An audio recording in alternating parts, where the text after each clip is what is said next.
മഹാമാരികൾ 27-ാം ഭാഗം. ഡെലീറിയം. മദ്യവും മയക്കുമരുന്നും അധികം ഉപയോഗിക്കപ്പെടുന്ന ഒന്നാണ് കൊറോണ കാലം. അധികമായി മദ്യസേവ ചെയ്യുന്നവർക്കുണ്ടാകുന്ന ഒരു മാനസിക രോഗമാണ് ഡെലീറിയം ട്രെമൻസ് എന്ന് സൂചിപ്പിക്കുന്ന പോലെ ഡെലീറിയം ട്രെമൻസ്. പേര് സൂചിപ്പിക്കുന്നത് പോലെ ഒരു ഉന്മാദാവസ്ഥയാണിത്.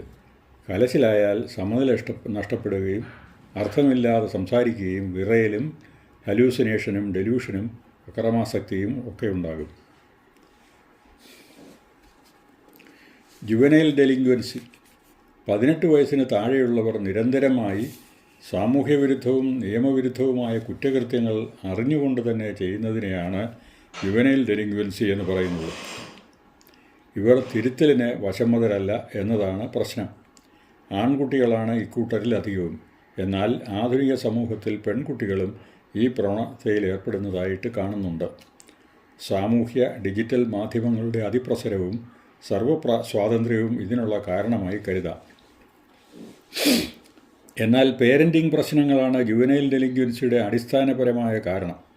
ഈ കൊറോണ കാലത്ത് രക്ഷകർത്താക്കൾ കുട്ടികളുടെ പല അനാവശ്യമായ ഇഷ്ടങ്ങളും സമ്മതിച്ചു കൊടുക്കുന്നുണ്ട്. ഇത്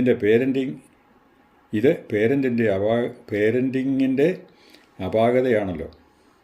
തന്മൂലം ഡെലിങ്ക്വൻസിയുടെ എണ്ണത്തിൽ ഇക്കാലത്ത് വർധനയുണ്ടായിട്ടുണ്ട്.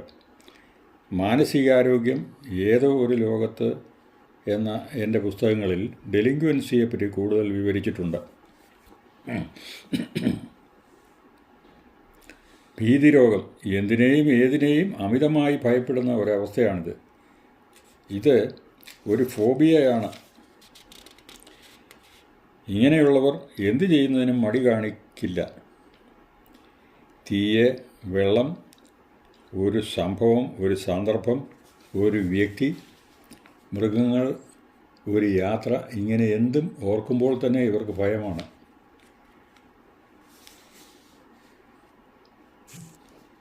ഷൈസോഫ്രീനിയ.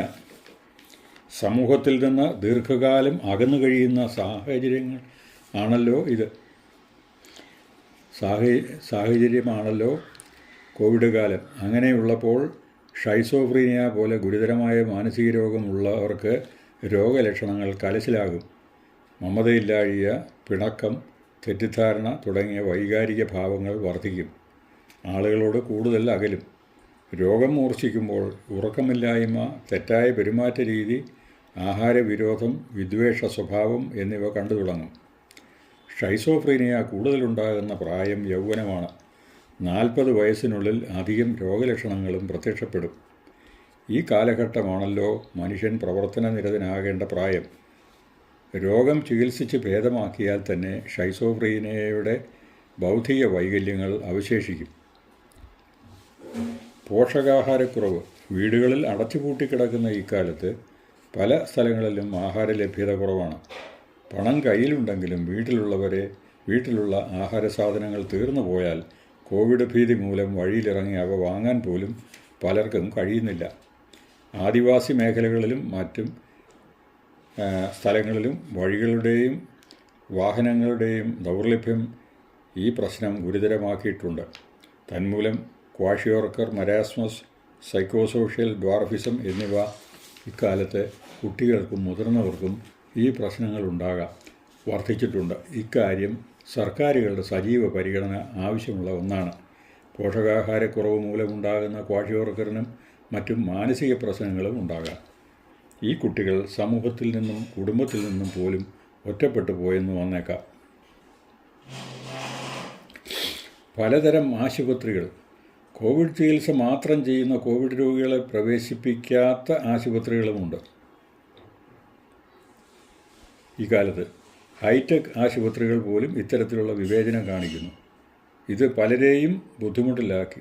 ഗുരുതരമായ രോഗമുള്ളവരും അത്യാഹിതങ്ങളും എല്ലാം വേണ്ടവിധം ശ്രദ്ധിക്കപ്പെടാതെ പോയി. പരിശോധനകൾക്കും ചികിത്സകൾക്കും ഇക്കാലത്ത് അമിതമായ ഫീസ് ഈടാക്കിയ ആശുപത്രികൾക്കെതിരെ വിമർശനമുയർന്നു.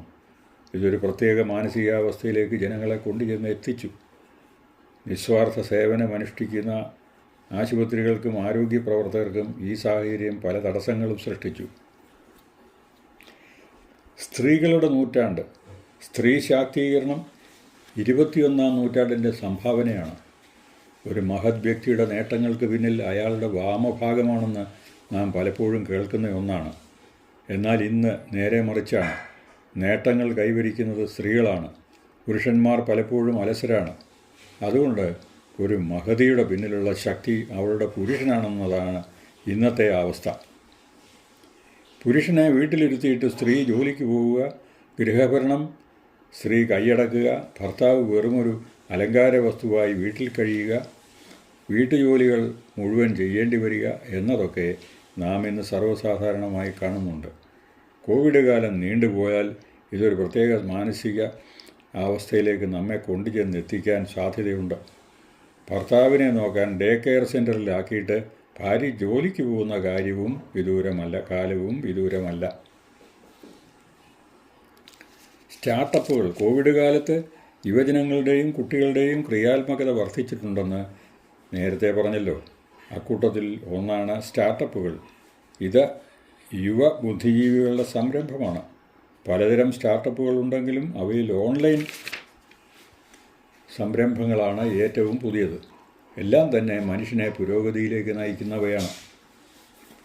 ഇക്കാലത്ത് സ്കൂൾ കുട്ടികളുടെ ക്ലാസ്സുകൾ അധികവും ഓൺലൈനായാണ് നടക്കുന്നത്. എന്നാൽ അധ്യാപകർക്ക് പകരം റോബോട്ടുകളെ കൊണ്ട് ക്ലാസ് എടുപ്പിക്കാൻ കഴിയുമെന്ന് ഈയിടെ ചില സംരംഭകർ വെളിപ്പെടുത്തി.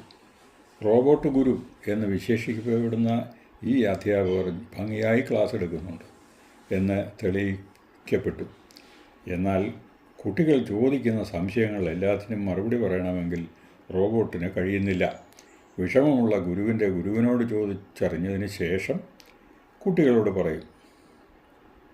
വിഷമമുള്ളവ ഗുരുവിനോട് ചോദിച്ചറിഞ്ഞതിന് ശേഷം കുട്ടികളോട് പറയും. അതുപോലെ അധ്യാപകർ വഴക്ക് പറയുകയോ ദേഷ്യപ്പെടുകയോ പോലെയുള്ള വൈകാരിക ഭാവങ്ങൾ പ്രകടിപ്പിക്കാനും റോബോട്ട് ഗുരുവിന് കഴിവില്ല.